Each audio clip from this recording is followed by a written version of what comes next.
All right, let's talk about tariffs. I know, when you hear that word, you probably think of cable news debates and complicated trade disputes. But today, we're going to look at them through a totally different lens. We're diving deep into the analysis from the Tariffs Part 2 article by Aquavi's advisors, which argues that tariffs aren't just about trade at all. They're a tool for a complete and total reset of the global system. And this quote from the article really sets the stage. A controlled demolition. Think about that. This isn't a random fire or a chaotic collapse. It's a deliberate, calculated plan to take down an 80-year-old structure, the global economic system, that, according to this view, just isn't working anymore. The goal? To clear the ground and build something new from the foundations up. So that leads to the big question, right? What is the real game being played here? Well, in this explainer, we're going to walk you through the logic, step by step. First, we'll introduce a new framework that helps cut through all the noise and see the strategy clearly. Then, we'll dig into the core goals, the why behind all this. And finally, we'll look at the ultimate vision, what this entirely new global system is supposed to look like. Okay, so to really get a handle on this, the article says we need to throw out our old ways of thinking. The day-to-day headlines, the political back and forth, it's all just noise. Instead, it offers a simple but incredibly powerful mental model, a framework that helps you see the underlying logic behind every single move. And here it is. It's a simple 2x2 matrix that boils the entire strategy down to just two fundamental questions. First, is the product we're talking about critical or non-critical? And second, is the country it's coming from an ally or an adversary? That's it. Everything flows from this. You see, relying on an adversary for a critical product, like advanced computer chips, that's a dangerous choke point for national security. But a non-critical product from that same country, say t-shirts, well, that's just negotiating leverage. So let's make this really concrete. When the article talks about critical products, what does that actually mean? We're talking about the things a nation absolutely needs to survive and defend itself. Think semiconductors that power our technology, pharmaceuticals that keep us healthy, and the energy that runs our entire economy. Non-critical is, well, it's pretty much everything else. Rubber ducks, luxury yachts, Barbie dolls. The strategy cares deeply about that first category. The second category? It's mostly just seen as bargaining chips in a much larger game. Okay, so that framework is the what. It's how the strategy works. But that leaves a massive question unanswered. Why? Why do this now? Why risk blowing up the entire global economy? And this brings us to the core motivation, the real why behind it all. In short, the article argues that tariffs are being used as a giant global wake-up call. The primary goal here is to act as a form of shock therapy. The system has become so imbalanced, so unsustainable that small adjustments just won't cut it. The article points to a fascinating example, a single direct speech given by a U.S. senator in Munich, which apparently caused Germany to completely reverse its long-standing energy and defense policies almost overnight.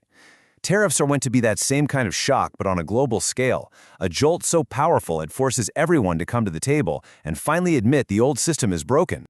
Now, to understand just how out of balance things are, you really have to look back.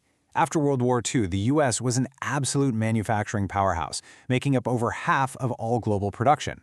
So the system we built, things like the Marshall Plan and our own tariff structures, was actually designed to help rebuild Europe and Japan. It was designed to push production out of the U.S. and to get Americans to buy foreign goods. And you know what? It worked. The problem is, it was never updated.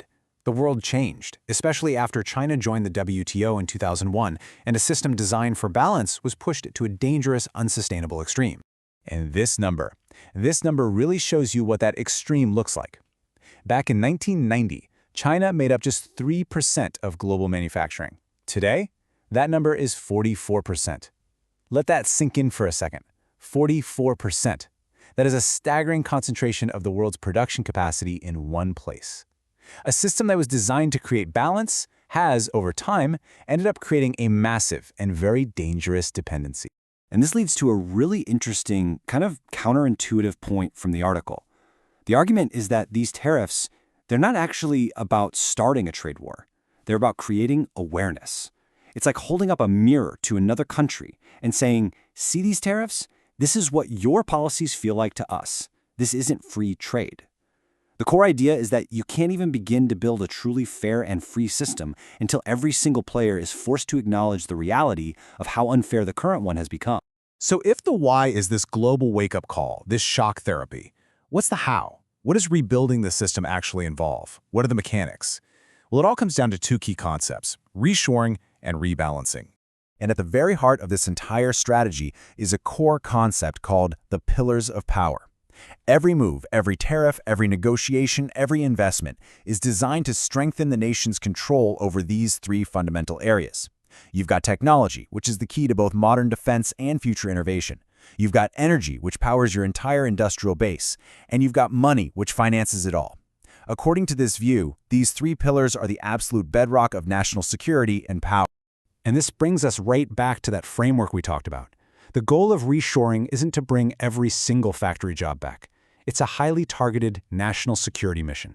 The focus is exclusively on the critical supply chains. We're talking about bringing the production of semiconductors, essential pharmaceuticals, and key defense components either back home or to the countries of trusted allies.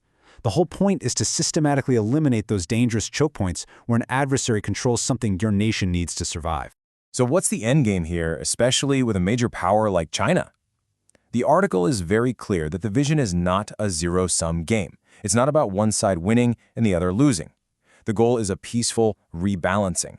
The ideal is for the U.S. to shift its economy away from overconsumption and toward more production, while China shifts its economy away from overproduction and toward more internal consumption for its own people. The ultimate prize isn't one side beating the other, but creating a more stable, sustainable global system where both economies are actually healthier.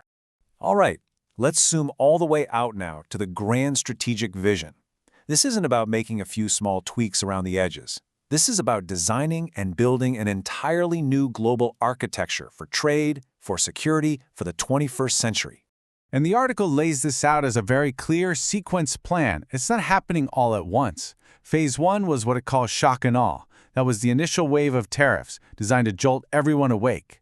Phase 2, which is arguably happening right now, is all about negotiating the rules of this new system, but doing it with trusted allies first. You build the new clubhouse with your friends, and only after that foundation is solid does Phase 3 begin, inviting China to join the new system, but on the condition that they play by the new, balanced set of rules. Now here's a crucial piece of leverage that underpins all of these negotiations. The article highlights a simple, but often overlooked fact. Global trade as we know it only works because the U.S. Navy secures the world's shipping lanes. For decades, the U.S. has shouldered the immense cost of this security, while pretty much every other nation has benefited from it. This simple reality becomes an incredibly powerful bargaining chip when you're talking about who should pay for what in a new, more balanced system. Okay, so let's quickly recap the absolute key takeaways from this whole analysis. First, and most important, tariffs aren't the end goal. They are simply a tool being used to force a complete systemic reset. Second, the whole strategy becomes clear once you use that simple products versus countries framework. Third, the ultimate objective is a peaceful rebalancing of the global economy and securing our most critical industries. And finally, all this is being done to strengthen those foundational pillars of power: technology, energy, and money. The article closes with this quote from Carl Jung, and I think it's a really powerful way to frame all of this. Thinking is difficult. That is why most people judge. It's so easy to just watch the news and decide that tariffs are good or bad. It's much, much harder, but way more rewarding to actually think through the complex, multi-layered strategy that might be at play and try to see the system for what it is. And that really leads us to the final lingering question. If this analysis is correct, then a controlled demolition of the old system is already underway, and the blueprints for a new one are being drawn up right now. The question for all of us isn't whether we agree with it or disagree with it, but simply, are we watching it happen?